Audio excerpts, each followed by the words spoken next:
ہیں آج کی اہم خبروں پر۔ خبر دیں آپ کو حضروں سے JRY نیوز کے تحصیل رپورٹر حفیظ میر کی رپورٹ کے مطابق قبلہ عالم بابا جی ثانی لاسانی دروی رحمت اللہ علیہ کا سالانہ عرس مبارک آستانہ عالیہ بحر الحق شریف بمقام فقیر آباد لانسپور اٹک میں اختتام پذیر ہو گیا۔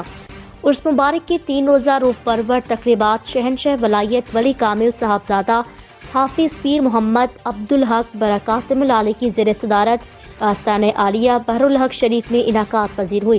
پہلی نشست جمعہ کے روز موٹر سائیکل ریلی اور بابا جی کے مزار پر چادر پوشی کی تقریب سے ہوئی، جبکہ ہفتہ کی رات کو عرس مبارک کی بہت بڑی نشست منعقد کی گئی، جس میں عالمی شہرت یافتہ نعت خواں سید زیب مسعود آصف حقانی کامران سلیم نقشبندی نے گلہائے عقیدت پیش کیا، جبکہ خصوصی خطاب معروف عالم دین علامہ کوکب نورانی نے کیا۔ تیسری اور اختتامی نشست اتوار کے روز آستانہ عالیہ بحر الحق شریف میں منعقد ہوئی، جس میں معروف ثنا خوان رسول صلی اللہ علیہ وآلہ وسلم قاری ریحان حبیب سہروردی نے بڑے خوبصورت انداز میں نعت رسول صلی اللہ علیہ وآلہ وسلم مقبول پیش کی۔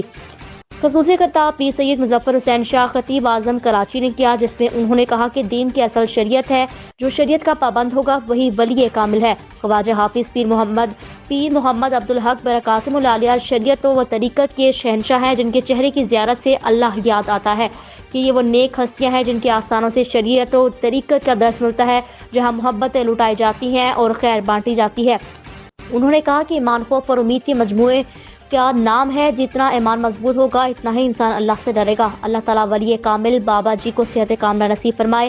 آخر میں زیب سجادہ نشین صاحبزادہ حافظ پیر محمد عبدالحق مظہر العالی نے بابا جی ثانی لاسانی رحمت اللہ علیہ کے عرس مبارک کی تقریب میں شرکت کرنے والے تمام احباب کا شکریہ ادا کیا۔